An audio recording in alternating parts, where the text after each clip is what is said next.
تفسیر دیکھیں. بسم اللہ الرحمن الرحیم.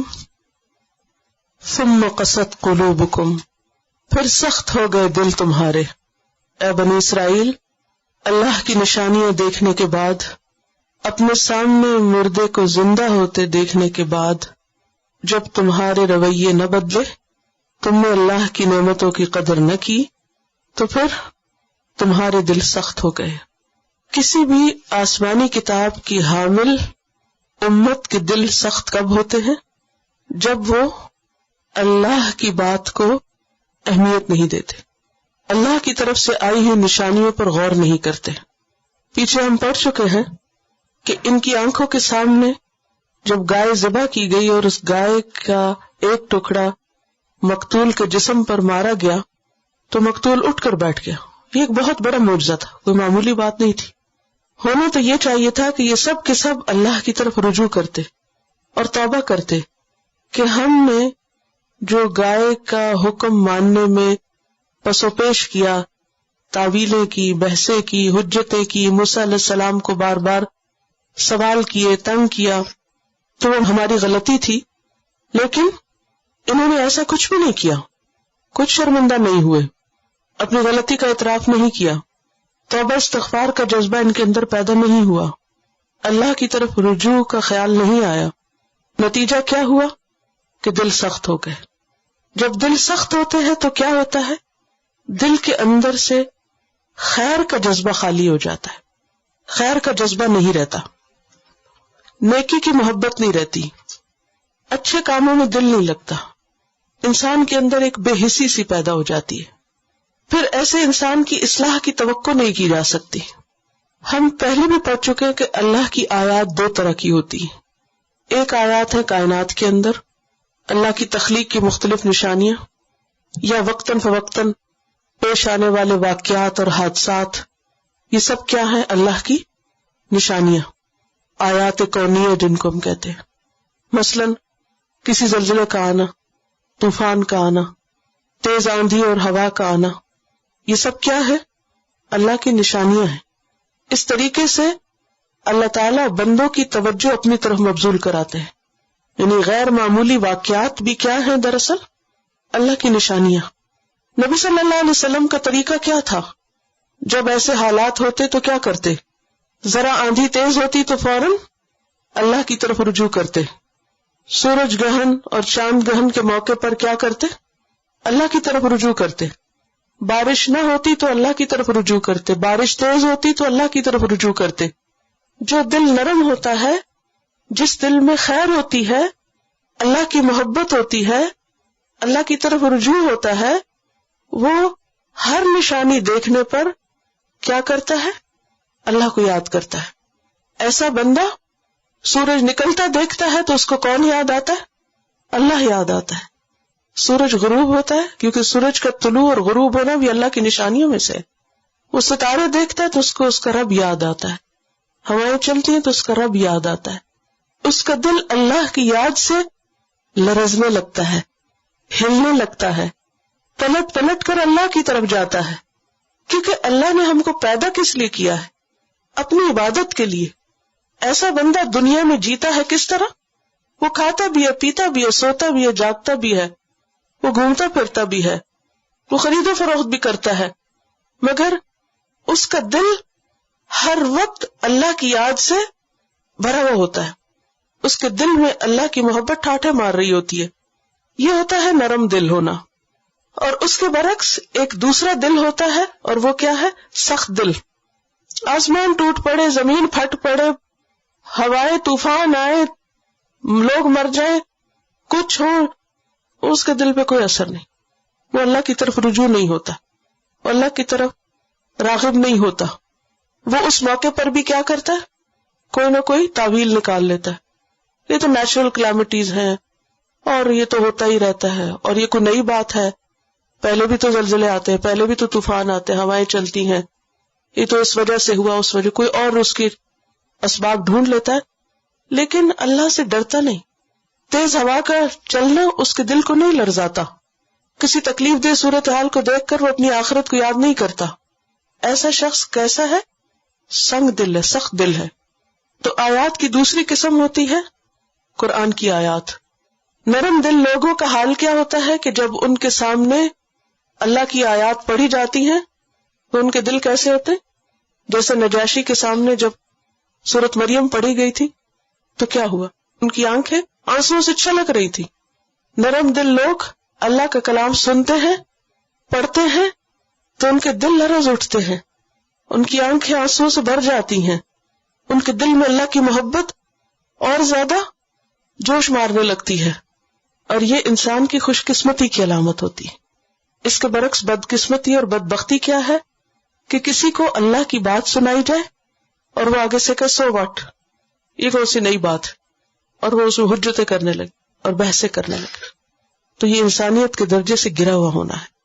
ایسا انسان نہیں. اس کے بارے میں کیا ہے آگے مثال سے بات سمجھائی گئی ہے.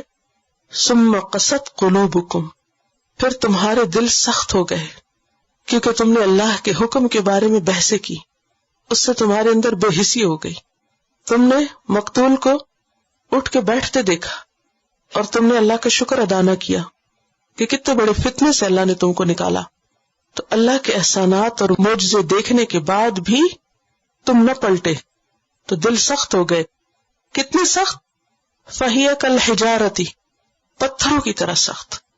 کیونکہ جتنی بھی چیزیں ہم جانتے ہیں ان میں پتھر سب سے سخت ہوتے ہیں، حتیٰ کہ لوہے سے بھی سخت، کیونکہ لوہا بھی آگ سے پگھل جاتا ہے، مگر پتھر جو ہے وہ پھٹ تو پڑتے ہیں، ٹوٹ جاتے ہیں، مگر پگھلتے نہیں ہیں، جھکتے نہیں ہیں. کہا کہ پتھروں کی طرح، او اشد قسوہ، یا پتھروں سے بھی بڑھ کے سخت، بلکہ پتھروں سے بھی زیادہ سخت ہو گئے. اور پتھروں کی کئی قسمیں ہوتی ہیں نا، ان میں سب سے سخت ترین قسم کیا ہے؟ ڈائمنڈ. تو یعنی اس کی بھی جو آخری حد ہے سختی کی اس تک تم پہنچ گئے. یعنی معمولی سختی نہیں بلکہ شدید سختی، شدید بے حسی، بے خوفی، بے پرواہی. وَإِنَّ مِنَ الْحِجَارَةِ، اور بے شک پتھروں میں سے لَمَا يَتَفَجَّرُ مِنْهُ الْأَنْهَارُ، ایسے ہوتے ہیں جن سے دریا پھوٹ پڑتے ہیں، دریا نکلتے ہیں. آپ نے دیکھا ہوگا کہ بہت سے دریاؤں کا جو اوریجن یا سورس ہوتا ہے وہ پہاڑی علاقے ہوتے ہیں، اور مختلف چشمے رستے رہتے ہیں مختلف پتھروں کے اندر سے، اور پھر وہ سارے مل کے اکٹھے ہوتے ہوتے کس کا روپ دھار لیتے؟ دریا کا روپ دھار لیتے. اچھا، دریا کے کس قدر فائدے ہوتے ہیں؟ دریاؤں سے انسان بھی فائدہ اٹھاتے، اس سے کھیتی باڑی بھی ہوتی ہے، یعنی پانی لگتا ہے فصلوں کو، اس سے جانور بھی فائدہ اٹھاتے. تو یہ دریا جو اتنے فائدے کا ہے، اس کا سورس کیا تھا؟ پیچھے سے پتھروں سے نکل کے آ رہا ہے، پہاڑوں سے نکل کے آ رہا ہے، اور یہ اتنے فائدے کا ہو گیا. وَإِنَّ مِنْهَا، اور بے شک ان میں سے لَمَا يَشَّقَّقُ، ایسے بھی ہوتے ہیں کہ وہ شک ہو جاتے، سپلٹ اوپن ہو جاتے، فَيَخْرُجُ مِنْهُ الْمَاءُ، تو وہاں سے پانی نکلنے لگتا ہے. یعنی دریا جتنا تو نہیں لیکن پھر پانی آ جاتا ہے. کئی جگہ ایسی ہوتی ہے نا جس کے نیچے پانی ہوتا ہے، یعنی زمین کے اندر پانی ہوتا ہے لیکن وہ سامنے کیوں نہیں ہوتا؟ کیونکہ اوپر ایک ہارڈ چٹان ہوتی ہے، یہ سخت زمین ہوتی ہے. کوئی زلزلہ آتا ہے یا کوئی وجہ ہوتی ہے تو اس میں کریک ہو جاتے ہیں، اور جب کریک ہوتے ہیں تو کیا ہوتا ہے؟ وہ جو پانی نیچے رکا ہوا تھا پتھر کے پیچھے وہ نکل کے باہر آنے لگتا ہے. کہا کہ پتھر بھی کریک ہو جاتے ہیں، ان میں سے بھی پانی نکل آتا ہے، خیر نکل آتی ہے. اور جیسے حضرت موسیٰ علیہ السلام نے عصا مارا تھا تو کیا ہوا تھا؟ اس سے کئی چشمے نکل آئے تھے، شک ہوا تھا نا، پھٹ گیا تھا اور پھر نکل آیا. وَإِنَّ مِنْهَا لَمَا يَهْبِطُ مِنْ خَشْيَةِ اللَّهِ، اور بے شک ان میں سے ایسے بھی ہوتے ہیں جو اللہ کے ڈر سے گر پڑتے ہیں، جس کو عام معنوں میں ہم لینڈ سلائیڈنگ کہتے ہیں. ہم نے دیکھا ہوگا کہ بعض پتھر اوپر سے لڑک کر نیچے آ جاتے ہیں. اچھا، ہم تو دیکھتے ہیں کہ جی ہاں وہ پتھر لڑک آیا اوپر سے، کوئی ہوا وجہ بتا دی یا کوئی زلزلہ بتا دیا، لیکن اللہ سبحانہ وتعالیٰ کیا فرماتے ہیں کہ ان پتھروں کے گرنے کی کیا وجہ ہوتی ہے؟ ان کے اندر بھی اللہ کا ڈر ہوتا ہے. پتھر بھی اللہ سے ڈرتے ہیں، ان کے اندر بھی ایک سینس ہے. لیکن جو انسان نشانیاں دیکھ کر پھر اللہ کی طرف رجوع نہیں کرتا، اس کا دل خوف خدا سے خالی ہوتا ہے، اس کے اندر کوئی عاجزی نہیں ہوتی، اس پر کوئی اثر نہیں ہوتا کسی چیز کا، اس سے کوئی خیر نہیں نکلتی. تو ٹھیک ہے، جو تم کرتے ہو کر لو. وَمَا اللَّهُ بِغَافِلٍ عَمَّا تَعْمَلُونَ، اللہ غافل نہیں ہے اس سے جو بھی تم عمل کر رہے ہو. تمہارے اعمال سے اللہ بخوبی واقف ہے کہ تم کیسی کیسی ہٹ دھرمی دکھا رہے ہو دین کے معاملے میں اللہ کے احکام کے سامنے، کہ جھک کر نہیں دیتے، سمجھ کے نہیں دیتے، اطاعت نہیں کرتے. تو اس آیت سے ہمیں بہت سے سبق ملتے ہیں، بہت سی چیزیں ہمارے سامنے آتی ہیں. پہلی بات تو یہ ہے کہ یہاں بنی اسرائیل کو ملامت کی جا رہی ہے کہ انہوں نے اللہ کی نعمتوں کی قدر نہیں کی، اللہ تعالیٰ کے احکامات کی پاسداری نہیں کی. پھر یہ بتایا جا رہا ہے یا ہمیں یہ پتہ چل رہا ہے کہ بعض انسان پتھروں سے بھی زیادہ سنگ دل ہوتے ہیں. پتھروں کے اندر بھی خیر ہوتی ہے، لیکن ایسے انسان خیر سے بالکل خالی ہوتے. اور جو سنگ دل لوگ ہوتے ہیں نا، ان کا دل ایسا سخت ہوتا ہے کہ وہ اللہ کی طرف رجوع کرنے کے علاوہ وہ کسی بندے کے ساتھ بھی کوئی بھلا سلوک نہیں کر پاتے. وقتی طور پر اگر کریں گے بھی تو کسی مطلب سے کریں گے، ورنہ کسی بندے کے لیے بھی ان کے دل میں کوئی نرمی نہیں ہوتی. کسی کا دکھ، تکلیف، بیماری ان پر کوئی اثر نہیں کرتی، وہ ٹس سے مس نہیں ہوتے. کوئی ان کے سامنے رو رو کے مر جائے وہ ایک آنسو نہیں پوچھیں گے آپ کا. ایسے لوگ بھی ظالم ہوتے ہیں. وہ بیمار ہو تو دوا کا نہیں پوچھیں گے، کوئی مر جائے تو تعزیت نہیں کریں گے، دعا نہیں کریں گے ان کے لیے. تو بعض پتھروں میں خیر ہوتی ہے، لیکن جب انسان بدترین ہوتا ہے تو پھر پتھروں سے بھی گیا گزرا ہو جاتا ہے.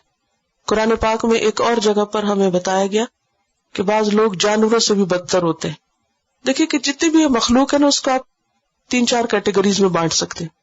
جیسے ایک ہے جمادات، جمعی چیزیں جیسے پتھر وغیرہ، ایک ہے جیسے نباتات جیسے درخت وغیرہ ہے، پودے، ایک ہے جیسے جانور ہیں، مویشی، اور ایک ہے انسان، پھر ہے ملائکہ، پھر ہے جنات.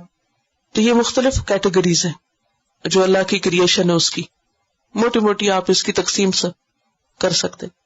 تو جو بے حس لوگ ہوتے ہیں، بے عقل بے شعور لوگ ہوتے ہیں، کبھی قرآن مجید میں ان کو پتھروں سے بدترین قرار دیا گیا اور کبھی جانوروں سے بدترین قرار دیا گیا. پھر وہ اسفل سافلین ہوتے ہیں، گئے گزرے لوگ ہوتے ہیں. اللہ کی نظر میں ان کی کوئی وقت اور قدر و قیمت نہیں ہوتی. اسی لیے قیامت کے دن جب ان کو آگ میں ڈالا جائے گا تو پیچھے آپ پڑھ چکے ہیں کہ وہ آگ کیسی ہوگی، اس میں کون کون جلائے جائیں گے. وقودها الناس والحجارہ، انسان اور پتھر ساتھ جلیں گے تاکہ انہیں احساس ہو کہ وہ کس درجے پہ زندگی بسر کر رہے تھے. اس میں ہمارے لیے بہت بڑا سبق ہے. ہم سب کو اپنے دلوں کی حالت کا جائزہ لینا چاہیے، اور دل کی حالت کا، اپنے دل کی حالت کا ہم خود ہی جائزہ لے سکتے ہیں. کوئی اور تو میرا دل نہیں بتا سکتا نا اندر سے کیا ہے. تو ہم سب کو اپنا اپنا احساس خود کرنا چاہیے اور اپنے آپ سے پوچھنا چاہیے کہ جب میں کوئی کسی حادثے کی خبر سنتی ہوں، کسی کے مرنے کی خبر سنتی ہوں، کسی جنگ کی خبریں پڑھتی ہوں، تو کیا میں صرف دا نیوز کر کے سنتی پڑھتی ہوں یا اس سے کوئی عبرت بھی لیتی ہوں؟ جتنی زیادہ انفارمیشن ٹیکنالوجی نے ترقی کی ہے، انسانوں کے دل اتنے ہی سخت ہوتے گئے. اور اب آپ دیکھیں کہ بعض اوقات بچوں کی گیمز میں کس قدر قتل و غارت ہوتی. دیکھا ہوگا آپ نے اپنے گھروں میں بھی بچوں کو کھیلتے، اور ایسی قتل و غارت کہ وہ مار رہے ہیں، کاٹ رہے ہیں اور خون بہ رہا ہے، یہ کچھ، اور بچے اس پہ ہنس رہے ہیں. کس قدر بگاڑ ہے، کس قدر فتنہ ہے. بھلے خیالی صحیح، لیکن سین تو اتنے ہولناک ہوتے ہیں. اور پھر سوسائڈ بامبنگ سے جو بے شمار لوگوں کے پرکھچے اڑ جاتے ہیں، پھر نارمل بات ہوگی لوگوں کے لیے جیسے کوئی بات ہی نہ ہو. دنیا کے مختلف ممالک میں جو جنگیں ہو رہی، کس طریقے سے انسانوں کو ختم کیا جا رہا ہے، کیسے ٹارچرز ہیں. لیکن یہ سارے واقعات اور ان سب چیزوں کو ہم کس طرح دیکھتے ہیں، کیسے سنتے ہیں؟ نیوز. وہ کیا ہے؟ بس ہمارے لیے دا نیوز، اور ڈیلی پڑھتے ہیں، سنتے ہیں اور بس رکھ دیتے. ایک دفعہ بھی منہ سے استغفار نہیں نکلتا. اب اس کا یہ مطلب نہیں کہ ہم ہر واقعے کے ساتھ خود مرنے لگے، یہ بھی نہیں ہو سکتا. لیکن یہ سارے فتنے فساد کو دیکھ کر ایٹ لیسٹ کیا ہونا چاہیے؟ اللہ کی طرف رجوع. اپنی حد تک ہم توبہ استغفار کریں اور ایسے فتنوں سے پناہ مانگے اور اس بگاڑ اور اس فساد کی اصلاح کے لیے اپنے طور پر جو کچھ کر سکتے ہیں کریں. پھر اسی طرح اللہ کی جو مختلف نشانیاں ہیں، جیسے چاند گہن لگا تو آپ کے ایک بیٹے کی وفات ہوئی تو لوگوں نے اس کو کنیکٹ کر لیا اور کہا کہ یہ چاند گہن آپ کے بیٹے کی وفات کی وجہ سے ہوا. تو آپ نے فرمایا نہیں، یہ اللہ کی نشانیوں میں سے ایک نشانی ہے. تو ایسی نشانیاں دیکھ کر جو طریقہ میں سنت میں بتایا گیا ہے وہی اختیار کرنا چاہیے کہ فوراً اللہ کی طرف رجوع کرنا چاہیے. ٹھیک ہے، ہمیں نہیں آتی کہ کیسے نماز پڑھے گہن. کتنی دفعہ ایسے ہوتا ہے کہ وہ خبر ہوتی ہے کہ اکلپس کی، سورج کو یا چاند کو گہن لگے گا، اور ہم پڑھ کے تو اخبار رکھ دیتے اچھا ہوگا بس لگے گا. بعض اوقات دیکھتے بھی ہیں کچھ دل پہ اثر ہی نہیں ہوتا. تو ایسی صورت ہم کہتے کہ ہاں چاند اور سورج کے بیچ میں زمین آ گئی لہٰذا وہ چاند تک روشنی نہیں پہنچی اس وجہ سے. ٹھیک ہے، بھلے اسی وجہ سے ہوا ہوگا، لیکن ہمیں تو کیا بتایا گیا ہے کہ اللہ کی نشانیوں میں سے ایک نشانی کیا کرو، وہ کرو جو اس وقت نبی صلی اللہ علیہ وسلم کیا کرتے تھے. یعنی کوئی بھی غیر معمولی چیز، کوئی بھی چینج ہمارے اندر اس کی ایک تبدیلی آنی چاہیے. اور تبدیلی کیا آنی چاہیے؟ فوراً اللہ کی طرف رجوع کرے. ورنہ کس بات کا اندیشہ ہے کہ دل سخت ہو جائے، اور اگر دل سخت ہو گئے تو نیکی کی رغبت نہیں رہے. پھر اسی طرح دلوں کی سختی کا علاج کیا بتایا گیا کہ کیا کرو، یتیم کے سر پہ ہاتھ پھیرو. ایک شخص نے اپنے دل کی سختی کی شکایت کی تو آپ نے فرمایا کہ یتیم کے سر پہ ہاتھ رکھو. تو جو دکھی لوگ ہیں ان کو دیکھنا چاہیے، بیماروں کی عیادت کرنی چاہیے، مصیبت زدہ لوگوں کو دیکھنا چاہیے تاکہ ہمارے دلوں کے اندر نرمی پیدا ہو. پھر آپ دیکھیے کہ یہاں جو 3 قسمیں پتھروں کی بتائی گئی ہیں وہ دراصل ایک علامت کے طور پر بھی 3 طرح کی جو ڈیٹیل بتائی گئی ہے، اس سے ہمیں سبق لینا چاہیے. پہلی قسم جو ہے پتھر کی، وہ خیر کثیر کی علامت ہے کہ پتھروں کے اندر سے نہریں پھوٹ پڑتی. تو ہمیں خیر کثیر کے کاموں کو سوچنی، بہت زیادہ نیکیوں کا سوچنا چاہیے. جیسے دریا ہوتا ہے نا تو ہر کوئی فائدہ اٹھاتا ہے، تو ہمیں بھی ہر کسی کے فائدے کا بننا چاہیے. کیا کرنا چاہیے؟ ہر کسی کے فائدے کا بننا چاہیے. اچھا بعض اوقات شیطان کیا کہتا ہے، دیکھو فلاں تمہیں یوز کر رہا ہے تمہیں. اچھا جب یہ خیال آتا ہے تو ہم کو غصہ آ جاتا ہے، اچھا ہمیں یوز کر رہا ہے، ہم خود کو یوز نہیں ہونے دیں گے، لہٰذا ہم وہ نیکی یا خیر اور بھلائی کا کام چھوڑ دیتے. ہم کو اتنے بے وقوف ہیں. مومن جو ہے وہ ایک مثبت سوچ رکھتا ہے، وہ دوسروں کے لیے خیر اور بھلائی کا ذریعہ ہوتا ہے، وہ ہر ایک کو فائدہ پہنچاتا ہے. کیا ہم بھول جاتے ہیں کہ جب ہم فائدہ پہنچائیں گے تو ہم کو بھی فائدہ ملے گا، کیونکہ اللہ تعالیٰ آخر میں کیا فرمائے، وہ مَاللَّهُ بِغَافِلٍ عَمَّا تَعْمَلُونَ، جو تم عمل کر رہے ہو اللہ اس سے غافل نہیں. ورنہ تو اس جملے کا پیچھے کا کوئی تعلق نہیں بنتا. پتھروں کی باتیں کرتے کرتے اللہ تعالیٰ فرمایا جو تم کرتے ہو اللہ غافل نہیں. مراد اس سے یہ ہے کہ یا تو تم پہلی کیٹیگری بن جاؤ، کیا خیر کثیر، دریا جہاں سے گزرے. آپ دیکھیے کہ حتیٰ کہ اگر آپ کبھی دریا کے پاس سے گزرے نا، پانی نہ بھی پیے اس کا، تو صرف سین جو ہے اس کا وہی دل خوش کرتا ہے. سو چلتا پانی اس کا جو ہے وہ بھی نگاہوں کے لیے خوشی کا باعث ہے.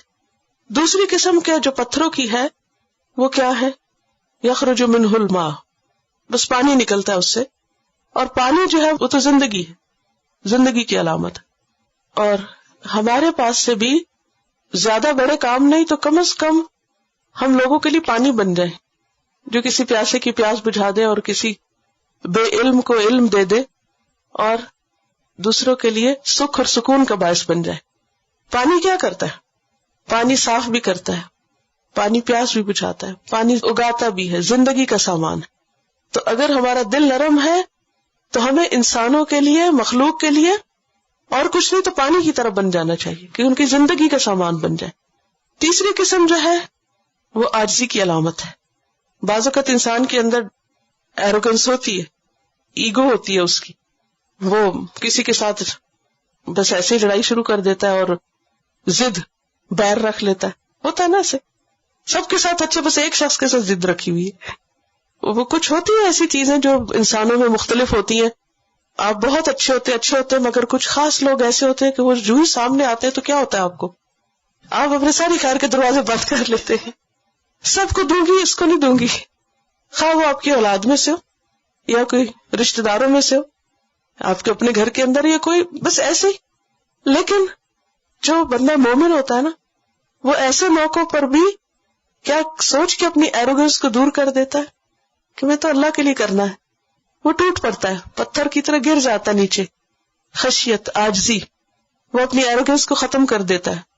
وَإِنَّ مِنْهَا لَمَا يَهْبِطُ مِنْ خَشْيَةِ اللَّهِ. تو بعض اوقات یہ عاجزی جو ہے یہ اللہ کو بڑی پسند ہے, یہ عاجزی اللہ کو بہت پسند ہے. اور بعض اوقات انسان سے اگر کوئی بڑی بڑی نیکیاں نہ ہو, لیکن یہ جو ٹوٹ پڑنا ہے نا, اپنے آپ کو توڑ دینا اور ایسے موقع پر جھک جانا جہاں آپ کی انا آپ کو جھکنے نہ دے, تو یہ بھی دل کی نرمی کی وجہ سے ہوتا ہے. اور یہ خشیت اللہ یعنی اللہ کی معرفت. اور اس وقت انسان یہ سوچے کہ میں تو پھر پتھر سے بھی گئی گزری. اگر پتھر اللہ کی پہچان رکھتا ہے, کیونکہ وہ کسی انسان کے آگے نہیں جھکنا ہوتا, وہ دراصل کس کے آگے جھکنا ہوتا, اللہ کی مرضی کے آگے جھکنا ہوتا ہے.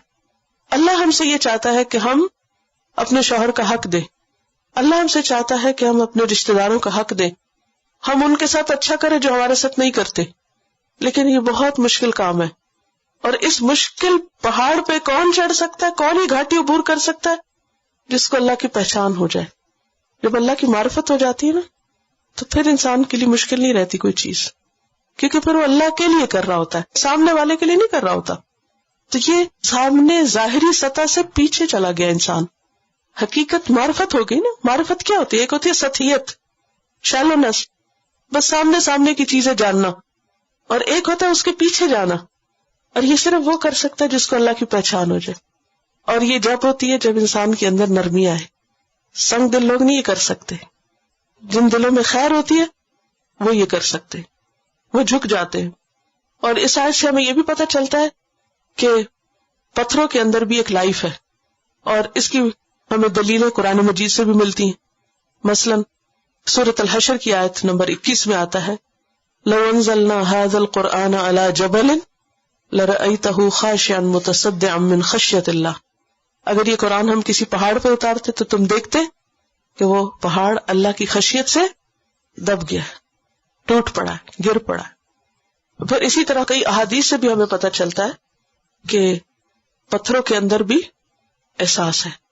مثلا ایک حدیث میں آتا ہے, عبداللہ بن عباس کہتے ہیں نبی کریم صلی اللہ علیہ وسلم نے ایک مرتبہ اپنے ہاتھ میں چند کنکریاں لی, اور ابو ذر کہتے ہیں کہ میں نے اپنے کانوں سے خود سنا کہ وہ شہد کی مکھیوں کی طرح بنبناہٹ کر رہی تھی, ان کے اندر تسبیح کی آواز تھی. یہ قرآن مجید میں آتا ہے وَإِن مِّن شَيْءٍ إِلَّا يُسَبِّحُ بِحَمْدِهِ وَلَٰكِن لَّا تَفْقَهُونَ تَسْبِيحَهُمْ. کوئی چیز ایسی نہیں جو اللہ کی تسبیح نہ کر رہی, لیکن تم ان کی تسبیح کو نہیں سمجھتے. تو یہ جو تسبیح ہے اللہ کی, یہ پتھر بھی کرتے ہیں. اور حضرت ابو ذر نے, یہ بخاری کی روایت ہے, وہ تسبیح سنی. نبی صلی اللہ علیہ وسلم نے فرمایا میں مکہ کے اس پتھر کو جانتا ہوں جو نبوت سے پہلے مجھے سلام کرتا تھا. تو اس سے یہ بات پتہ چلتی ہے کہ جو ہمارے ارد گرد کی مخلوق ہے نا, یہ بالکل بے عقل نہیں ہے, ان کے اندر بھی سینس ہے. اسی وجہ سے قیامت کے دن یہ گواہی بھی دیں گے, وَمَا اللَّهُ بِغَافِلٍ عَمَّا تَعْمَلُونَ.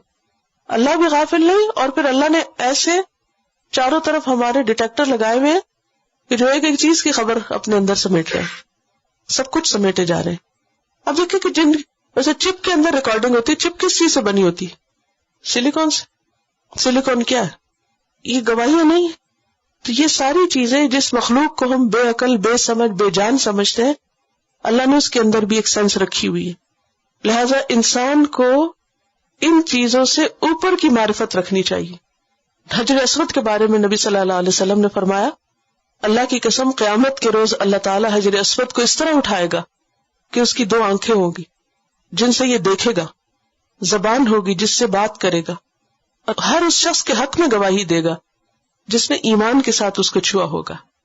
تو بہرحال بات یہ ہے کہ ہمیں دل کی اصلاح کی طرف توجہ دینے کی ضرورت ہے, اور خاص طور پر اس بات سے ہمیں خبردار کیا گیا ہے کہ تم اہل کتاب کی طرح نہ ہو جانا جو اس سے پہلے گزرے, جن پہ مدت طویل ہو گئی تو ان کے دل سخت ہو گئے اور ان میں سے اکثر فاسق بنے ہوئے. تو بات یہ ہے کہ اللہ کی اطاعت کے لیے, فرما برداری کے لیے, زندگی کا مقصد پورا کرنے کے لیے ضروری ہے کہ انسان کا دل اللہ کی طرف جھکا ہوا ہو اور انسان کے دل کے اندر نرمی ہو. کیا سمجھ میں آئے؟ کس چیز کی ضرورت ہے ہمیں؟ دل کی اصلاح کی ضرورت ہے، دل کی طرف توجہ کرنے کی ضرورت ہے. ہم میں سے ہر شخص اپنے اپنے دل کا جائزہ لے اور دل کی سختی سے پناہ مانگنی چاہیے. اور دل نرم ہوگا، دل مائل ہوگا تو بڑے بڑے کام بھی آسان ہو جائیں گے، اور اگر دل سخت ہوگا تو چھوٹا سا کام بھی، چھوٹی سی نیکی بھی مشکل ہو جائے گی. اور دل کی نرمی کس سے ہوتی ہے؟ جی، دل کی نرمی کس چیز سے ہوتی ہے؟ ایک طرف اللہ کی آیات میں غور و فکر کرنے سے، اور دوسری طرف انسانوں کے ساتھ اور کمزور اور بیمار اور مصیبت زدہ انسانوں کے ساتھ ہمدردی کا سلوک کرنے سے. افتطمعون ان یؤمنوا لکم، کیا پھر تم طمع رکھتے ہو کہ یہ تمہاری تصدیق کریں گے؟ نبی صلی اللہ علیہ وسلم جب مدینہ تشریف لے گئے تو مدینہ کے لوگ بہت تیزی سے آپ کے اوپر ایمان لے آئے. اس کی کیا وجہ تھی؟ کیونکہ مدینہ کے لوگ عرصے سے یہود کے ساتھ رہتے تھے، اور انہوں نے یہود کی زبانی نبی صلی اللہ علیہ وسلم کی آمد کے بارے میں سن رکھا تھا. وہ ان سے جو انٹریکشن ہوتی تھی تو وہ انہیں بتاتے تھے کہ ایک پیغمبر آنے والا ہے اور اس کی ایسی اور ایسی صفات ہوں گی، اور ہم اس کے ساتھ مل کر تمہارے خلاف جنگ کریں گے. اور وہ منتظر تھے نبی صلی اللہ علیہ وسلم کی. یہی وجہ ہے کہ جب اہل مدینہ نے آپ کے اندر وہ صفات دیکھی تو فوراً آپ پر ایمان لے آئے. اب وہ کیا چاہتے تھے کہ جن لوگوں نے ہمیں بتایا ہے نبی کے بارے میں وہ بھی کیا کریں؟ ایمان لے آئیں. اور جب وہ ان سے کہتے تھے کہ تم کیوں نہیں مانتے تو وہ طرح طرح کی تعویلیں کرتے تھے، اور وہ حسد وغیرہ کی وجہ سے نہیں مان رہے تھے. اب کیا ہوا کہ مسلمان بددل ہونے لگے کہ یہ لوگ جو ہمیں بتاتے تھے یہ خود کیوں نہیں مسلمان ہو رہے. اور اس سے کیا ہوتا ہے، عام طور پر دل میں شک سا آنے لگتا ہے نا کہ کیا پھر ہم ٹھیک بھی کر رہے ہیں، کیونکہ جنہوں نے ہمیں بتایا وہ خود تو مان نہیں رہے، تو کیا ہمارا ماننا ٹھیک ہے؟ تو اس پر نبی صلی اللہ علیہ وسلم اور آپ کے ساتھیوں کو تسلی دی جا رہی ہے کہ آپ ان لوگوں سے توقع نہ رکھیں کہ یہ تم پر ایمان لے آئیں گے، تمہاری بات مان جائیں گے، تمہاری تصدیق کریں گے. کیوں؟ وجہ کیا ہے؟ وَقَدْ كَانَ فَرِيقٌ مِّنْهُمْ، حالانکہ ان کا ایک گروہ یسمعون کلام اللہ، وہ اللہ کا کلام سنتا ہے، یعنی تورات کو پڑھتا پڑھاتا ہے، لیکن کلام سننے کے بعد کیا کرتا ہے؟ ثم یحرفونہ، اس میں تبدیلی کر دیتا ہے، من بعد ما عقلوہ، اس کو سمجھنے کے بعد، وہم یعلمون، اور وہ جانتے ہیں کہ وہ کیا کر رہے ہیں. تو جو گروہ، جو لوگ اپنی کتاب کے ساتھ یہ سلوک کر رہے ہیں وہ بھلا تمہاری کتاب پر کیسے ایمان لائیں گے، تمہارے پیغمبر کو کیسے مانیں گے؟ کیونکہ مدینہ کے مسلمانوں کے اندر ایک بڑا کوسچن مارک تھا کہ یہ کیوں نہیں مسلمان ہو رہے، حالانکہ ان کو تو سب پتا ہے، یہ تو سب جانتے ہیں. تو اس کا جواب دیا جا رہا ہے. کیا ہے جواب؟ انہوں نے تو اپنی کتاب کا حلیہ بگاڑ دیا، اس میں تحریف کر دی، اس کے من مانے مطلب نکال لیے، اور اس کی وجہ کیا ہے؟ اپنی خواہشات کی پیروی کرنا. یہ اللہ کا بھیجا ہوا دین نہیں پسند کرتے، یہ دین کا خود ساختہ سیلف میڈ ورژن اپنانا چاہتے ہیں. تو جو لوگ اپنے دین کا یہ حشر کر رہے ہوں وہ اگر تمہاری بات نہیں مانتے تو تم بددل نہ ہو، ان کی مخالفت سے پریشان نہ ہو. اور کلام اللہ سے مراد یہاں دوسرا ایک معنی کیا بتایا تھا میں نے؟ کون سا کلام؟ جو اللہ سبحانہ وتعالیٰ نے کوہ طور پر موسیٰ علیہ السلام سے کیا. آپ کو یاد ہوگا کہ 70 لوگ وہاں پر گئے تھے، اللہ سبحانہ وتعالیٰ نے موسیٰ علیہ السلام سے بات کی اور یہ سن رہے تھے. تو انہوں نے اس وقت کیا کہا تھا سننے کے بعد؟ یا موسیٰ لن نؤمن لک حتی نری اللہ جہرۃ، ہم نہیں مانیں گے، آواز سننے کو نہیں ہم مانتے، ہم کیا چاہتے ہیں؟ اللہ کو سامنے دیکھیں. یہ ہے تحریف کہ پھر مقصد سے ہٹ گئے. تو جو لوگ اس درجے کے سنگ دل ہوں کہ اللہ کی نشانیاں دیکھ کے بھی ان کا دل نہ پسیجے، اور جو اپنی کتابوں میں تبدیلی کر دے، جو اللہ کا کلام سن کے کوہ طور کے اوپر پھر نہ مانے، اپنے پیغمبر کی بات کو نہ مانے اور کہے نہیں اب ہم کو سامنے دکھا بھی دو اب، تو پھر ایسے لوگ پیغمبر کی بات کب مانیں گے؟ محمد صلی اللہ علیہ وسلم کی بات کب مانیں گے؟ سمجھ آ گئی؟ جو لوگ اللہ کا کلام سن کے نہیں مانے اپنے پیغمبر کو نہیں مانے وہ اس پیغمبر کی بات کہاں سے مانیں گے؟ لہذا ان کے انکار پر تم بددل نہ ہو. تو اس آیت سے بھی ہمیں کچھ باتیں پتہ چلتی ہیں، اور وہ یہ ہے کہ ہدایت اللہ دیتا ہے. ضروری نہیں ہوتا کہ جس کے پاس علم زیادہ ہو اس کے پاس ہدایت بھی زیادہ ہو. جاننا کافی نہیں ہوتا کسی چیز کو، اس کے لیے سنجیدگی ضروری ہوتی. کبھی ایسا ہوا ہوگا کہ آپ نے دیکھا ہوگا کوئی شخص بظاہر بہت ریلیجس ہے، بہت دین پڑھتا پڑھاتا ہے، لیکن اس کے عمل میں نہیں چیزیں ہوتی. ہوتا نا ایسے؟ تو پھر آپ کیا کہتے، کیا سوچتے؟ کوسچن مارک ہوتا نا کہ اس کو تو پتا ہے سب کچھ، پھر کیوں نہیں عمل کر رہا؟ ایسا رویہ لوگوں کو دین سے بددل کرتا ہے نا. لوگ دین کی طرف نہیں جاتے. کیا کہتے ہیں؟ ہم نے دیکھا ہے بہت پڑھے لکھے لوگوں کو، دین بہت پڑھنے پڑھانے والوں کو، ان کا عمل ایسا اور ایسا ہے اور ان کا اخلاق ایسا اور ایسا ہے. ہوتا ہے نا، یہ ایک وجہ بنتی ہے نا لوگوں کو دین سے روکنے کی. تو بات یہ ہے کہ بسا اوقات صرف جاننا کافی نہیں ہوتا. یہ لوگ، ان کے علماء بہت کچھ جانتے تھے، کلام سنتے تھے، ان کی محفلوں میں پڑھا جاتا تھا، یہ خود بھی کتاب کے ماہر تھے، لیکن اس کو ایز اٹ از نہیں لینا چاہتے تھے، عمل اپنا نہیں بدلنا چاہتے تھے. تو وہ کیا کرتے تھے؟ کتاب میں تبدیلی کرتے تھے، کبھی لفظوں میں اور کبھی معنی میں. الحمدللہ قرآن مجید کی حفاظت کا ذمہ اللہ سبحانہ تعالیٰ نے لیا، تو آج کوئی بھی اس میں تبدیلی نہیں کر سکتا. ہاں، بہت سے لوگ ایسے ہیں کہ جو قرآن کے منمانے مطلب نکالتے رہتے اور مین سٹریم سے ہٹ کر کوئی نہ کوئی نئے عجوبے اس میں سے ایسے پیدا کرتے کہ انسان ہکا بکا رہ جاتا ہے کہ یہ بات قرآن سے کیسے نکال لی انہوں نے. تو وہ دراصل کیا ہوتا ہے، وہ قرآن پہ عمل نہیں کرنا چاہتے، تو قرآن کو اپنی خواہشات اور اپنی مرضی کے مطابق اس کے معنی میں تعویلیں کرتے رہتے ہیں. تو یہ غیر سنجیدہ ہونے کی علامت ہے، نان سیریس ایٹیٹیوڈ ہے. اور یہ ان لوگوں کا ہوتا ہے جن کے دل سخت ہو گئے ہوں.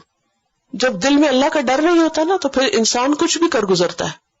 جب لوگوں کو کہا جاتا ہے نا کہ نہیں فلاں شخص نے معنی میں تعویل کر دی ہے، تو عموماً لوگ کیا کہتے ہیں، لوگ اتنا وہ پڑھا لکھا شخص ہے، اتنا کچھ وہ جانتا ہے، وہ بھلا کیوں کرے گا؟ تو یاد رکھیے صرف جاننا کافی نہیں ہوتا. کیا ابلیس جانتا نہیں تھا؟ کیا ابلیس کو نہیں پتا تھا اللہ تعالیٰ کون ہے اور اللہ کا حکم کیا ہے؟ سب پتا تھا نا. ابلیس سے زیادہ کسی کا علم تھا. لیکن جب وہ اپنی ایگو کا شکار ہوا، نفس پرستی کا شکار ہوا، خود پسندی کا شکار ہوا، تو اس نے اللہ کے حکم کو ٹھکرا دیا اور آدم کے آگے سجدہ نہیں کیا جو کہ اللہ کا حکم تھا. اور اس وقت تعویل کر لی. کیا کہا اس نے؟ میں اس سے بہتر ہوں. کیوں؟ میں آگ سے بنا اور یہ مٹی سے بنا، لہٰذا میں نہیں سجدہ کرتا. یہ جواب نہیں تھا. بات یہ تھی کہ اللہ کا حکم ہے، چاہے وہ مٹی سے بنا ہے یا کسی اور چیز سے بنا ہے. تمہارا کام یہ ہے کہ جب اللہ نے کہا جھک جاؤ تو جھک جاؤ. ہم سب کا بھی کتاب اللہ کے ساتھ یہی رویہ ہونا چاہیے کہ قرآن کا حکم پڑھے تو بجائے اس کے کہ یہ بہانے ڈھونڈنے لگے کہ کس طرح ہم اس سے پہلو تہی کریں اور کس طرح بچے، کرنا کیا چاہیے؟ جو کہا گیا سمعنا و اطعنا، اس میں ضرور خیر ہی ہوگی. اللہ نے جو اتارا اپنے علم سے اتارا، میری سمجھ میں نہیں آتا یا مجھے اچھا نہیں لگ رہا، یہ میرا قصور ہے، مجھے کر لینا چاہیے جو بھی حکم ملا ہے. پھر یہ ہے کہ اس آیت میں ان لوگوں کی مذمت کی گئی ہے کہ جو عقل اور علم رکھنے کے بعد پھر تعویلیں کرتے ہیں اور اللہ کی کتاب میں تبدیلی کر دیتے. اور ایسے لوگوں کو ہدایت نہیں ملا کرتی. ایسے لوگ سیدھے رستے پہ نہیں آتے، خواہ ان کے پاس کتنا ہی علم کیوں نہ ہو. تو جو شخص اللہ کی بات نہ مانے، اور خاص طور پر حسد اور اناد کی وجہ سے، یہ لوگ نبی صلی اللہ علیہ وسلم کو کیوں نہیں مان رہے تھے؟ کیا انہیں انتظار نہیں تھا؟ انتظار تھا نا، لیکن حسد کی وجہ سے نہیں مانے تھے. یہ پیغمبر ہماری نسل میں سے کیوں نہیں آئے؟ انہیں ضد لگا لی تھی، ہماری نسل میں سے کیوں نہیں؟ اپنی نسل میں سے کیوں چاہتے تھے کہ ہماری شان بلند ہو؟ امیین میں سے نبی آ گیا تو انہیں کیا لگا کہ جیسے ہماری عزت کم ہو گئی. یہ اور قوم میں سے آ گیا ہے اور ہماری قوم فرق ہے، تو وہ قوم پرستی کے چکر میں انہوں نے پیغمبر کا انکار کر دیا. اور بھی وجوہات تھی. اگلی آیت، وَإِذَا لَقُوا الَّذِينَ آمَنُوا، اور جب وہ ایمان والوں سے ملاقات کرتے ہیں قالوا آمنا، وہ کہتے ہیں کہ ہم ایمان لائے. یہ کون ہے؟ ان میں سے منافقین جو بظاہر اسلام کا اظہار کرتے تھے لیکن حقیقت میں مسلمان نہیں تھے. مسلمانوں کو بھی خوش کرنے کی کوشش کرتے اور اپنے لوگوں کے ساتھ بھی بنا کے رکھتے. تو ان کی نقاب کشائی کی جا رہی ہے کہ ان میں سے کچھ ایسے بھی ہیں دھوکہ باز کہ جب تمہارے پاس ہوتے ہیں تو کہتے ہیں کہ ہم ایمان لائے، اور جب اپنے لوگوں کے پاس ہوتے ہیں تو وہاں ایک اور چہرہ ہوتا ہے ان کا. وہاں کہتے ہیں کہ تم نے وہ باتیں کیوں بتا دی مسلمانوں کو جو اللہ نے ہمیں بتا رکھی ہیں. کون سی باتیں؟ نبی صلی اللہ علیہ وسلم کے اوصاف کے بارے میں، کیونکہ تورات میں نبی صلی اللہ علیہ وسلم کی صفات لکھی ہوئی تھی اور ان کو پتا تھا کہ آنے والے پیغمبر کے اندر کیا کیا خوبیاں ہوں گی. سورۃ الاعراف 157 میں آتا ہے الذین یتبعون الرسول النبی الامی الذی یجدونہ مکتوبا عندہم فی التوراۃ والانجیل. وہ لوگ جو رسول نبی امی کی پیروی کرتے ہیں جسے وہ اپنے پاس تورات اور انجیل میں لکھا ہوا پاتے. عیسیٰ علیہ السلام نے کیا بشارت دی تھی اپنے لوگوں کو کہ انی رسول اللہ الیکم مصدقا لما بین یدی من التورات، میں تمہاری طرف اللہ کا رسول ہوں جو تورات کی تصدیق کرتا ہوں. ومبشرا برسول یأتی من بعدی، اور ایک ایسے رسول کی خوشخبری دے رہا ہوں جو میرے بعد آئے گا، اسمہ احمد، جس کا نام احمد ہوگا. یہ سورۃ الصف کی آیت نمبر 6. تو ان کی کتابوں میں آپ کے بارے میں لکھا ہوا تھا. تو ان کے بعض لوگ کیا کرتے تھے؟ مسلمانوں کو بتا دیتے تھے کہ ہماری کتاب میں یہ اور یہ باتیں لکھی ہیں. تو ان کے جو ہوشیار لوگ تھے وہ کیا کہتے آ کر کہ ایسا نہ کرو ورنہ قیامت کے دن یہ تمہارے خلاف حجت قائم کریں گے کہ اگر تم کو پتا تھا تو پھر مانے کیوں نہیں. افلا تعقلون، تمہیں عقل نہیں؟ بظاہر تو یہ عقل کی بات کر رہے ہیں حالانکہ خود ہی بے عقل ہے. کیوں؟ اس لیے کہ اللہ سبحانہ وتعالیٰ فرماتے اولا یعلمون، کیا وہ جانتے نہیں ان اللہ یعلم ما یسرون وما یعلنون، کہ اللہ جانتا ہے جو بھی وہ چھپاتے اور جو وہ ظاہر کرتے ہیں. جو انہوں نے کتاب میں سے چھپا رکھا ہے لوگوں کو نہیں بتاتے، اور جو وہ بتا رہے ہیں وہ سب اللہ کے علم میں ہے. یہ کیوں بھول گئے؟ تو اس آیت سے بھی کچھ باتیں ہمیں پتہ چلتی ہیں. نمبر 1 یہ کہ یہود میں سے بھی بعض منافقین تھے. نمبر 2 یہ کہ قیامت کے دن لوگ اللہ کے سامنے ایک دوسرے سے جھگڑیں گے، آپس میں جھگڑا کریں گے، پھر اللہ سبحانہ وتعالی لوگوں کے درمیان فیصلہ کریں گے. سورۃ الزمر آیت 31 میں آتا ہے ثم انکم یوم القیامت عند ربکم تختصمون، پھر تم قیامت کے دن اپنے رب کے پاس جھگڑو گے. یعنی قیامت کے دن کیا ہونے والا ہے؟ اللہ کے دربار میں لوگ ایک دوسرے سے جھگڑنے والے ہیں اپنے حق کے بارے میں، اور پھر اللہ سبحانہ وتعالی جو بھی حق پر ہوگا اس کے حق میں فیصلہ دے دیں گے. اور پھر اس آیت سے یہ بات بھی پتہ چلتی ہے کہ عقل اس چیز کا نام نہیں کہ انسان دوسرے کو دھوکہ دے. بعض لوگ عقل مندی کس کو سمجھتے ہیں؟ دوسروں کو بے وقوف بنانے کو. کہتے ہیں فلاں بہت سمارٹ ہے اور دوسروں کو فریب دے سکتا ہے، اکما دے سکتا ہے، دھوکہ دے سکتا ہے. یعنی اپنی غلطیوں کو کور کر جانا، چھپا جانا، بندوں کے سامنے بہت اچھا بن کے دکھانا، معصوم بن جانا، یہ سب کچھ انسان کرتا ہے کیا سوچ کے؟ یہ بھول کے کہ اللہ سب جانتا ہے. جس بندے کو یہ پتا ہو کہ اللہ ظاہر اور باطن سب جانتا ہے، اللہ کا علم ہر چیز پر محیط ہے، وہ کبھی ایسا نہیں کر سکتا. وہ کھلے گناہوں سے بھی بچتا ہے اور چھپے گناہوں سے بھی بچتا ہے. تھک گئے لگتا ہے، بہت دن بعد پڑھا ہے، یا مجھے لگتا ہے گرمی لگ رہی ہے آپ کو، یا میں بھی بہت سلو پڑھا رہی ہوں، اس سے بھی فرق پڑتا ہے. وَمِنْهُمْ أُمِّيُّونَ، اور ان میں سے بعض امی ہیں. کن میں سے؟ یہود میں سے. ایک گروہ کون ہے ان میں سے؟ دیکھیں ان کی مختلف کیٹیگریز بتائی جا رہی ہیں. ایک گروہ علماء کا ہے، ان کا کیا کام تھا؟ وہ کیا کرتے تھے؟ کتاب میں تبدیلی کر دیتے تھے. ایک گروہ کیا تھا ان میں سے؟ منافق تھے. ایک گروہ کون ہے؟ ان پڑھ، امیون. امی کون ہوتا ہے؟ جس کے علم کا سورس صرف اس کی ماں ہوتی ہے، اور اگر ماں بھی ان پڑھ ہو تو پھر اندھیرے پر اندھیرا. قرآن پاک میں اللہ تعالیٰ فرماتے ہیں واللہ اخرجکم من بطون امہاتکم، اللہ نے تمہیں تمہارے ماؤں کے پیٹوں سے نکالا لا تعلمون شیئا، اس حال میں کہ تم کچھ نہ جانتے تھے. اسی لیے ہم کہتے ہیں نا کہ کوئی ماں کے پیٹ سے سیکھ کے نہیں نکلتا. لا تعلمون شیئا وجعل لكم السمع والابصار والافئدہ لعلکم تشکرون. اس نے تمہارے لیے کان، آنکھ اور دل بنائے تاکہ تم شکر ادا کرو. کیسے؟ کچھ سیکھ کر. سیکھو. ومنہم امیون، اور ان میں سے کچھ لوگ ان پڑھ ہیں. عوام کا حال ہے یہ. پیچھے خواص کا حال تھا، یہ عوام کا حال ہے. لا یعلمون الکتاب، جو کتاب کا علم نہیں رکھتے. تو یہود کے اندر دو گروپس تھے. ایک تھا اسکالرز کا گروپ جو خوب پڑھتے پڑھاتے تھے اور منمانی کرتے تھے، جیسے جیسے جی چاہتا تھا کتاب کے ساتھ کرتے. اور باقی عوام کس کے اوپر تھے؟ ان لوگوں پر ڈپینڈ کرتے تھے، جو وہ بتا دیتے بس وہی مان لیتے. اپنی عقل استعمال نہیں کرتے تھے، خود علم حاصل نہیں کرتے تھے. لا یعلمون الکتاب الا امانیہ. ان کا دین کیا تھا؟ وشفل تھنکنگ، جھوٹی آرزویں. وَإِنْهُمْ إِلَّا يَظُنُّونَ، اور یہ جھوٹی آرزویں کیا تھی؟ ان کے اپنے وہم و گمان تھے، خود ساختہ باتیں تھی، ان کی حقیقت کچھ نہیں تھی. آج ہم مسلمانوں کے اندر دیکھتے ہیں تو یہی حالات ہے. کبھی سوچا آپ نے کہ اللہ سبحانہ و تعالیٰ نے اہل کتاب کی یہ سب باتیں ہم پر کیوں کھولی؟ بنی اسرائیل کے حالات اتنی تفصیل سے کیوں بتائے؟ تاکہ ہم اپنے حالات کو جانچیں. آج مسلمانوں کا یہی حال ہے. ان کے اندر ایک گروہ ہے علماء کا جو پڑھتے پڑھاتے رہتے ہیں، یا دین کو انہوں نے اپنی اجارہ داری بنا رکھا ہے، جس قسم کا چاہے فتویٰ دے دے. عوام لوگوں کے پاس خود کوئی علم نہیں، نہ کتاب پڑھتے نہ پڑھاتے، چھوٹے چھوٹے معاملات کے لیے ان کی طرف رجوع کرتے، پھر وہ جو بتا دے اندھا دھند اسی کو فالو کر لیتے. وہ جس چیز کو حلال کر دے وہ حلال ہے، جس کو وہ حرام کر دے وہ حرام ہے.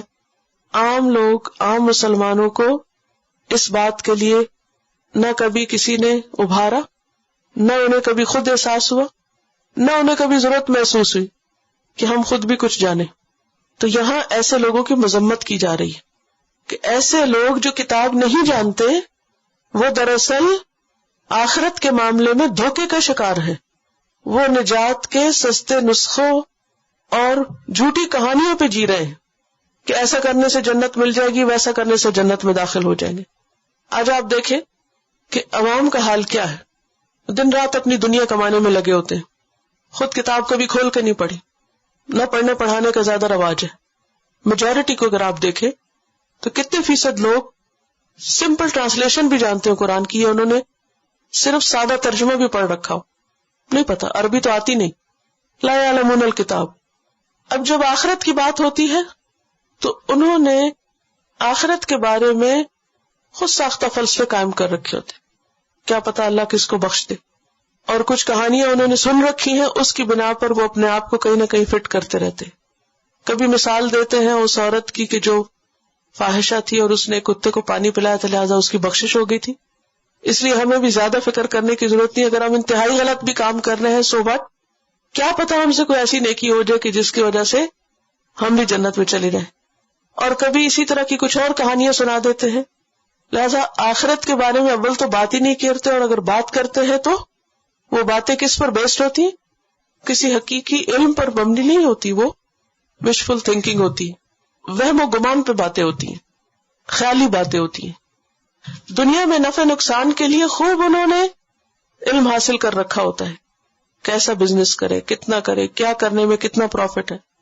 صرف ڈگری نہیں لیں گے بلکہ پھر کنسلٹنسی سے فائدہ اٹھائیں گے، پھر طرح طرح کے سروے کریں گے، پھر جا کے دنیا کے میں ہاتھ ڈالیں گے. لیکن آخرت کے معاملے میں اندھا دھند اندھیرے میں ہی سب کچھ تیار کر رکھا ہے. پھر آپ دیکھیں کہ یہاں اللہ سبحانہ و تعالیٰ ان لوگوں کو ان پڑھ قرار دے رہے ہیں جو کتاب کا علم نہیں رکھتے، خواہ کتنی بھی بڑی ڈگری ہو. آج کل پڑھا لکھا ہونا اور ان پڑھ ہونا، اس کا کرائیٹیریا کیا ہے؟ کس کو پڑھا لکھا ہونا کہتے ہیں؟ جی، جس کا کاغذ کا ٹکڑا ہو، جس کے پاس کوئی دنیا کی ڈگری ہو، اسی سے بہت امپریس بھی ہوتے ہیں کہ ہائیلی کوالیفائڈ، ہائیلی ایجوکیٹڈ. یا بچوں کے رشتے دیکھ رہے ہوتے ہیں نا، کیا باتیں کر رہے ہوتے کہ فلاں شخص فلاں لڑکا ہائیلی کوالیفائڈ ہے. کوئی نہیں پوچھتا کہ اللہ کی کتاب میں سے بھی کچھ آتا ہے یا نہیں، ضرورت ہی نہیں اس کی.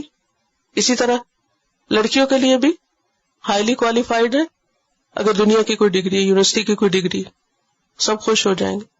کسی نے قرآن پڑھا یا نہیں، یہ تو ہمارے کہیں دور پر خیال میں بھی نہیں کہ یہ کوئی کرائیٹیریا بھی رکھے، یہ سوچ بھی نہیں ہے مسلمانوں کے اندر، کیونکہ کتاب پڑھتے جو نہیں. اگر صرف پہلا سپارہ ہی پڑھ لیتے تو پتہ چل جاتا کہ پڑھا لکھا ہونا کیا ہے اور ان پڑھ ہونا کیا ہے. اللہ کے نزدیک کون ان پڑھ ہے؟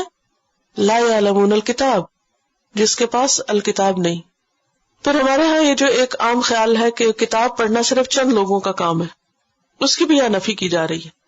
صرف چند لوگوں کا کام نہیں ہے. ہدی للناس ہے یہ کتاب. کیا ہے؟ ہدی للناس. تو للناس میں کون شامل ہے؟ صرف چند لوگ، مخصوص طبقہ جو مدرسوں میں بس بیٹھا رہے اور پڑھتا پڑھاتا رہے اور بحث مباحثے کرتا رہے، اور باقی لوگ بس صرف ان پہ ڈپینڈ کر لے اپنے دین کے معاملے میں. تو یہ طریقہ اور طرز عمل درست نہیں ہے. صحابہ کرام کا طریقہ کیا تھا؟ صحابہ کیا کرتے تھے کتاب کے معاملے میں؟ 10 آیتیں پڑھتے اور ان کا معنی بھی جانتے، ان کو سمجھتے بھی تھے اور اس پر عمل بھی کرتے تھے. اب آپ کی 10 سے 12 آیتیں ہو گئی ہیں، تو ہمیں 4 لفظ لکھ لیجئے. کتاب کے ساتھ کیا معاملہ کرنا ہے؟ نمبر 1 اس کا لفظ جاننا ہے، کیسے پڑھا جائے، لفظ کیا کہتا ہے. پھر اس کے بعد اس کا معنی، ان لفظ کا میننگ کیا ہے. تیسری چیز اس کا فہم کہ اس کے ڈیپتھ میں معنی کیا ہے، کانٹیکسٹ میں معنی کیا ہے. اور چوتھی چیز اس پر عمل. یہ ہمارے اوپر کتاب کا حق ہے. کیا ہے؟ حق. کتاب پر ایمان کا تقاضا کیا ہے؟ اس کا لفظ بھی پڑھنا آتا ہو، یعنی عربی ریڈنگ بھی آتی ہو، میننگ آتا ہو، اور پھر انڈرسٹینڈنگ ہو اس کی، اور پھر اس پر عمل بھی ہو. کیونکہ جو شخص صرف لفظ جانتا ہے، کچھ لوگ ہیں نا جو قرات بہت اچھی کرتے ہیں لیکن مطلب نہیں پتا، وہ بھی امی ہے، وہ بھی ان پڑھ کی کیٹیگری میں آتے ہیں. بعض لوگ کسی حد تک ٹرانسلیشن جانتے لیکن آگے نہیں سمجھ کے مطلب کیا ہے ساری بات کا. تو ایسے لوگ کیا ہیں؟ وَإِنْهُمْ إِلَّا يَظُنُّونَ، یہ کنفیوژن کا شکار رہتے ہیں.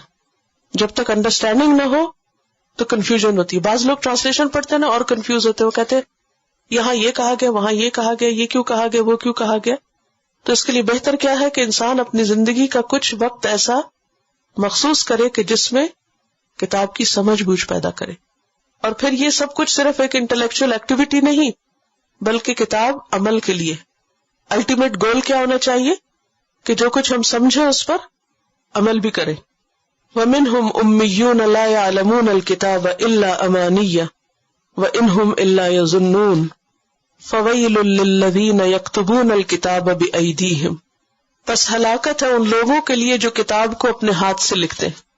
ویسے تو ہاتھ سے لکھا جاتا ہے لیکن ہاتھ کا ذکر یہاں کیوں آیا؟ تاکید کے لیے کہ واقعی وہ خود لکھتے، اپنے پاس سے کچھ لکھتے.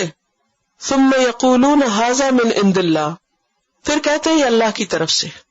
اب اہل کتاب کے ایک اور گروہ کا حال بیان کیا جا رہا ہے جو دین کے معاملے میں اور زیادہ حد سے بڑا ہوا تھا.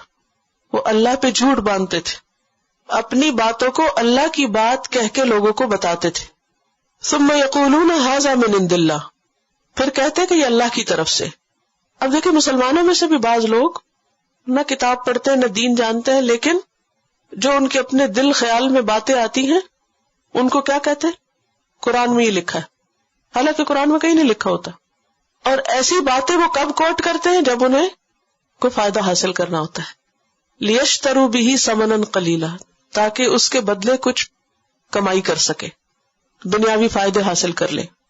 مجھے بارہا ایسا تجربہ ہوا ہے کہ بعض اوقات لوگ یہ کہتے ہیں کہ آئیے ہمارے یہاں ایک لیکچر دے دیجیے. کہتے ٹھیک ہے دے دیتے ایک لیکچر. پھر تھوڑی دیر بعد کہتے کہ آپ اس لیکچر میں یہ ضرور بتائیے، آپ اس لیکچر میں یہ ضرور کہیے. بھئی کیوں؟ آپ مجھ پہ چھوڑ دیجیے، جیسا کراؤڈ ہوگا جو ضرورت ہوگی میں بتا دوں گی. وہ اس وقت مجھے ڈکٹیٹ اس لیے کر رہے ہوتے ہیں کہ وہ چند مخصوص باتیں مجھ سے کہلوا کے دراصل اپنے کچھ مقاصد حاصل کرنا چاہتے ہیں. ویسے 2 لوگوں کا جھگڑا چل رہا ہے، ساس بہو کا یا کچھ، تو اگر ساس درس کروا رہی تو کہے گی کہ وہ بہو کو یہ سنایا جائے کہ وہ ساس کی عزت کرے.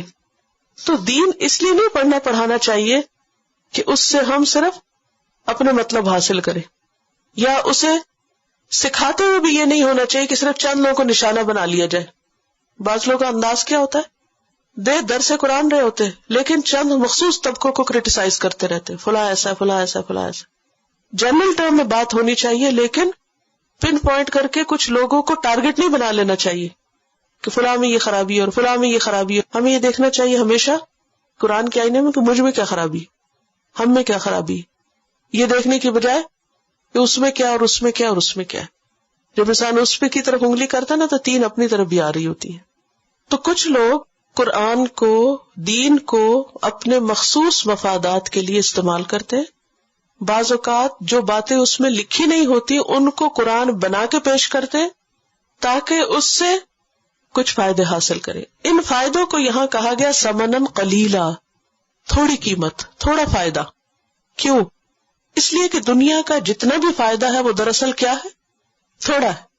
خواہ آپ کو اس کے ذریعے کوئی دنیا میں بہت بڑا رتبہ مل جائے، کوئی شہرت مل جائے، کوئی مال مل جائے، کچھ بھی مل جائے، حقیقت میں کیا ہے وہ تھوڑا.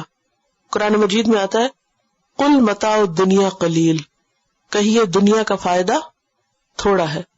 والآخرۃ خیر لمن اتقی، اور آخرت بہتر ہے اس کے لیے جو تقوی اختیار کرے. جنت میں ایک کوڑا رکھنے کی جگہ دنیا و ما فیہا سے بہتر ہے. تو یہ انتہائی مکروہ کام ہے کہ کوئی شخص دین کو دنیا کمانے کا ذریعہ بنا لے یا دین کو دنیاوی فائدوں کے حصول کے لیے سیکھے اور سکھائے، یا پھر اللہ کے نام پر ایسی باتیں گھڑ کے لگائے کہ جو اللہ نے فرمائی نہیں ہے تاکہ اس کے ذریعے دنیا کا کوئی فائدہ حاصل کر سکے. فرمایا فویل لہم مما کتبت ایدیہم، ہلاکت ہے ان کے لیے جو ان کے ہاتھوں نے لکھا. دوبارہ ہلاکت کی بات کی گئی. وویل لہم مما یکسبون، اور ہلاکت ہے ان کے لیے اس میں سے جو وہ کمائی کر رہے ہیں، یعنی جو مال اس میں سے وہ کما رہے ہیں، جو فائدے وہ حاصل کر رہے ہیں وہ ان کے کام نہ آئیں گے. تو اس آیت سے ایک تو یہ بات پتہ چلتی ہے کہ بغیر علم کے بات نہیں کرنی چاہیے. دین کا علم حاصل کر کے پھر اس کے مطابق لوگوں کو بتانا چاہیے. خیالی باتوں پہ یہ کہنا کہ یہ قرآن میں لکھا ہے، یہ نبی صلی اللہ علیہ وسلم نے فرمایا، یہ دین میں آیا ہے، ہمارے دین میں یوں ہے، جب تک یقین نہ ہو تو خود سے ایسی باتیں نہ کریں. پھر دوسری بات یہ بھی پتہ چلتی ہے کہ لکھنے پر بھی ہلاکت ہے اور لکھ کر جو کمائی کی اس پر الگ سزا ہے. یعنی بذات خود لکھنا بھی بربادی کا باعث ہے. اس سے ایک بہت بڑا سبق ہم کو ملتا ہے، اور وہ کیا ہے کہ انسان جو کچھ لکھتا ہے اگر اچھا لکھتا ہے تو وہ اس کے لیے صدقہ جاریہ بنے گا. مثلا آپ ایک کتاب لکھتے ہیں، آپ نے کوئی کتاب لکھی، کوئی آرٹیکل لکھا، اگر اچھی باتیں لکھی تو جب تک وہ کتاب باقی ہے دنیا میں، لوگ اس سے فائدہ اٹھا رہے ہیں، اس سے کیا ہوگا؟ آپ کے لیے صدقہ جاریہ. اس لکھنے پر ایک ایک لفظ اور ایک ایک حرف کے لکھنے پر کیا ہے آپ کے لیے؟ اجر اور ثواب ہے. مثلا جس شخص نے، جو قرآن مجید ہے آپ کے سامنے، جس نے یہ لکھا، اب جتنے بھی لوگ پڑھ رہے ہیں، ایک ایک حرف پہ جس کی نگاہ پڑتی ہے، جو اس کو پڑھتا ہے، تو کیا ہے اس کے لیے؟ اجر ہے. کیونکہ یہاں کیا ہے، جنہوں نے غلط لکھا ان کے لیے اتنی ہی ہلاکت. تو اس کے اپوزٹ جو اچھا لکھے گا اس کے لیے اتنا ہی اجر بھی ہے، کیونکہ لکھی ہوئی چیزیں باقی رہ جاتی ہیں. اور پھر انسان بعض اوقات دین کے خلاف یا لوگوں کو خوش کرنے کے لیے کچھ باتیں لکھتے ہیں. بعض کتابیں اسلام کے خلاف لکھی گئی اور وہ بظاہر بیسٹ سیلر قرار پائیں. پھر بعضوں کے صرف کس میں آؤٹ آف کیوریوسٹی لوگ ایسی کتابیں خریدتے رہتے ہیں، وہ مشہوری ہو جاتی ہے نا. تو کبھی بھی انسان دنیا کی شہرت یا دنیا کے فائدے حاصل کرنے کے لیے ایسی باتیں نہ لکھے کہ جو اس کی آخرت کو نقصان دینے والی. بعض اوقات انسان جھوٹی باتیں لکھ کے چھاپ دیتا ہے کہ لوگوں کو پسند ہے. وہ بہت سے رائٹرز کیا لکھتے ہیں؟ وہ لکھتے ہیں جو لوگوں میں پسندیدہ ہوتا ہے، خواہ وہ کتنا ہی غلط، کتنا ہی مس لیڈنگ کیوں نہ ہوتا ہے نا ایسے. تو ایسے لکھی ہوئی چیزیں بھی کہ چونکہ لوگ یہی پسند کرتے ہیں، لوگ یہی چاہتے ہیں، لہذا ہماری مجبوری ہے کہ ہم وہی لکھیں. اور اگر ہم یہ لکھیں گے تو کتاب بکے گی. بعض لوگ محض اس لیے جھوٹ لکھتے ہیں کہ وہ جھوٹ لکھیں گے تو لوگوں کو اچھا لگے گا، تو وہ پھر کتاب بکے گی، تو پھر اس سے کچھ حاصل ہوگا، جو رائلٹی ہوتی ہے یا جو نفع ہے. ایسا نفع اگر ملینز بلینز میں بھی ہو تو وہ کیا ہے؟ ثمنن قلیلا ہے. بہت تھوڑا فائدہ ہے، آخرت میں انسان کے لیے ہلاکت ہے. تو لکھنے والے خاص طور پر جو کچھ لکھے وہ سوچ سمجھ کے لکھے کہ ان کا وہ لکھنا دین کے فائدے میں ہے، دین کے دفاع میں ہے، یا دین کے خلاف جا رہا ہے، یا اس سے دین کا مذاق اڑایا جا رہا ہے، یا دین کو بدنام کیا جا رہا ہے. کیونکہ قلم جو ہے اس کی طاقت تھرو آؤٹ دا ہسٹری مانی ہوئی ہے یا نہیں؟ قلم جو ہے وہ تلوار سے بھی زیادہ پاورفل ہے. تو اس قلم کو سوچ سمجھ کے استعمال کرے، تھوڑا لکھے یا زیادہ لکھے، وہ لکھے جو صحیح ہے، جو درست ہے، جو حقیقت پر مبنی ہے، جو سچ ہے، خواہ وہ کڑوا ہی کیوں نہ ہو، خواہ وہ لوگوں کو پسند نہ بھی آئے، کیونکہ ان لوگوں کو یہ ہلاکت کا پیغام دیا گیا. فَوَيْلٌ لِّلَّذِينَ يَكْتُبُونَ الْكِتَابَ بِأَيْدِيهِمْ ثُمَّ يَقُولُونَ هَٰذَا مِنْ عِندِ اللَّهِ، جو جھوٹی باتیں اللہ کے نام پر منسوب کرتے. مقصد پیچھے کیا ہوتا ہے؟ دنیاوی فائدے. فَوَيْلٌ لَّهُم مِّمَّا كَتَبَتْ أَيْدِيهِمْ، جو ان کے ہاتھوں نے لکھا، وہ ہاتھوں کی لکھائی، وہ لکھنا، وہ قلم کی موومنٹ، وہ سب ان کے خلاف حجت بنے گا اور ان کے لیے ہلاکت اس پر. وَوَيْلٌ لَّهُم مِّمَّا يَكْسِبُونَ، اور جو اس پر نفع انہوں نے کمایا، جو حاصل کیا، وہ نفع بھی ان کے لیے کیا ہے؟ مصیبت. وقالوا، اور انہوں نے کہا، لن تمسنا النار الا ایاما معدودہ، ہرگز ہمیں آگ نہیں چھوئے گی مگر چند گنتی کے دن، بس تھوڑے سے دن، ہم جہنم میں نہیں جائیں گے سوائے چند دن کے. یہ اب ان کے عوام کا خیال ہے، وہ نا یظنون کی جو بات ہے اس کی وضاحت. قل کہہ دیجئے، اتخذتم عند اللہ عہدا، کیا تم نے اللہ سے وعدہ لے رکھا ہے کہ تم واقعی نہیں جاؤ گے مگر چند دن کے لیے؟ فلن یخلف اللہ عہدہ، تو اللہ اپنے وعدے کا ہرگز خلاف نہیں کرے گا. اگر ایسا ہے تو پھر تو واقعی تم چند دن ہی جاؤ گے جہنم میں. ام تقولون علی اللہ ما لا تعلمون، یا تم اللہ کے بارے میں وہ باتیں کہہ رہے ہو جو تمہیں معلوم نہیں، جانتے نہیں، یا تو جھوٹ پر مبنی ہے یا جہالت پر مبنی ہے. تو اس سے یہ پتہ چلتا ہے کہ بنی اسرائیل میں عقیدے کی خرابی تھی، آخرت کے بارے میں ان کے کانسیپٹس واضح نہیں تھے، دھوکے کا شکار تھے. کیا کہتے تھے کہ بس چند دن آگ میں جائیں گے. چند دن سے کیا مراد ہے؟ بعض روایات میں آتا ہے وہ کہتے ہیں ہم نے 40 دن بچڑے کی پوجا کی تھی، بس 40 دن جائیں گے. اور بعض اوقات کچھ اور انہوں نے اپنے سے خود ساختہ تعویلیں کی ہوئی، انہم اللہ یظنون کی کیٹیگری میں. لیکن یہ بات یہاں پتہ چلتی ہے کہ اس کو وہ مانتے تھے کہ ہاں آگ کی سزا ہے اور ہم جائیں گے کیونکہ ہم نے غلط کیا، لیکن یہ اعتراف ان کو فائدہ نہ دے گا. اور یہ بات بھی اللہ پہ جھوٹ ہے. پیچھے آیا نا کہ جو اللہ کے بارے میں یا کتاب میں منمانی باتیں لکھتے ہیں، تو یہ اسی کی مثال ہے. اور یہاں سے یہ بھی پتہ چلتا ہے کہ اللہ سبحانہ وتعالیٰ کتنے خوبصورت طریقے سے ان کی بات کو رد کر رہے ہیں کہ اچھا یہ بات ہے، اللہ سے وعدہ لے رکھا ہے تم نے، اللہ نے کہیں ایسا وعدہ کیا ہے، لاؤ کہاں ہے وہ وعدہ، کہاں لکھا ہوا ہے؟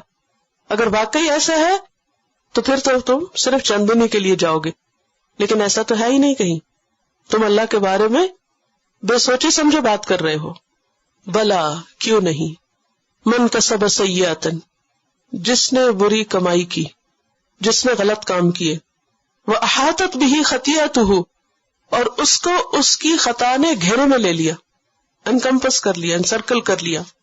احاطہ ہوتا ہے جیسے کسی چیز کو دیوار کے ساتھ بند کر دے، کسی جگہ کو دیوار کے ساتھ بند کر دینا، یعنی کسی چیز کو اس طرح گھیر لینا کہ کوئی اندر باہر آ جا نہ سکے. تو اب یہاں یہ کہا جا رہا ہے کہ ہاں جو کوئی برا کام کرے گا اور پھر اس برائی میں ڈوب جائے گا، اس برائی میں وہ پھنس جائے گا. احاطت بھی خطیئت، اس کی خطا نے اس کے ارد گرد اس کے کیا کیا، اس کو گھیر لیا.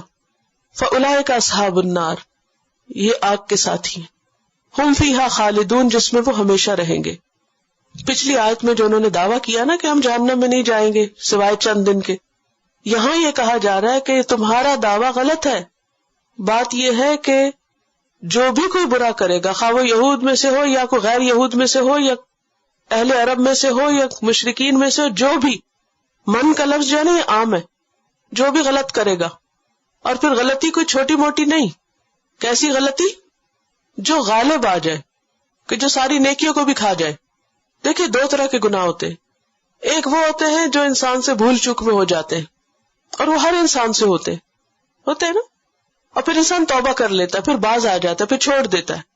تو ایسے گناہوں پر کیا امید ہے؟ جی معافی کی امید ہے. کن گناہوں پر؟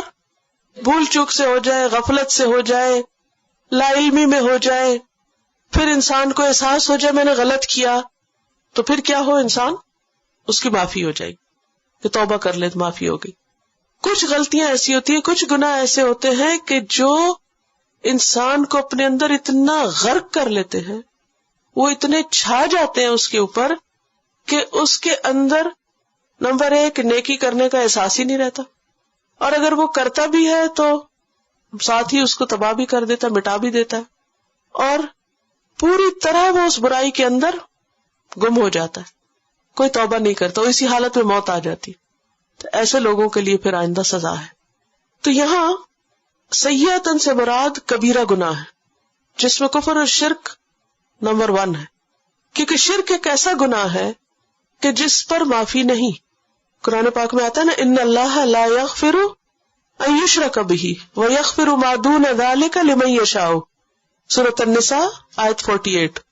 اللہ نہیں بخشے گا اس بات کو کہ اس کے ساتھ کسی کو شریک کیا جائے، اور اس کے علاوہ جس کو چاہے گا بخش دے گا.